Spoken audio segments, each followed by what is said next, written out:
Hello everyone and welcome to this video. Today friends, I will show you how to connect n8n with Discord. So guys, go to n8n, account and go to personal. From here click create workflow. After that click add first step, and from here search for Discord. Search for Discord friends. You can see Discord here. From here click on Discord, and after that click create a channel. And from here click bot and click create a new credentials, and you have come to Discord and get bot token.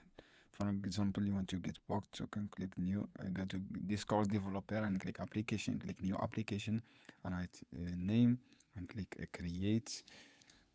After that guys, click confirm. You are not a robot, and you will get your token here guys, your token public key, for example here, and click save.